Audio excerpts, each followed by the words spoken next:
رب تعالیٰ تلاوت فرما رہے ہیں، فرشتے سننے والے ہیں۔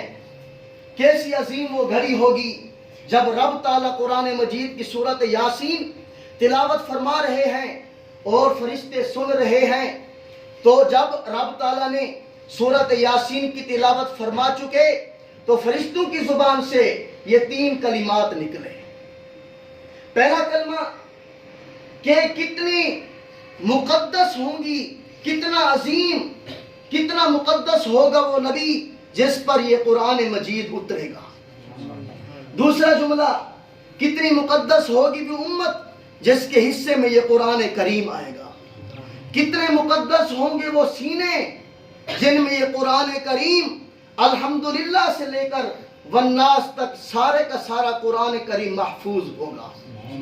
گویا کہ فرشتوں نے بھی قرآن کریم پر رشک کیا۔ یقیناً فرشتوں نے بھی کہا ہوگا کہ ہم اس امت میں ہوتے کہ ہمیں یہ احساس ملتا کہ ہم قرآن کریم کو حفظ کرتے، قرآن کریم کو یاد کرتے اور لوگوں کو قرآن کریم کی تلاوت اور قرآن کریم کی تعلیم دیتے۔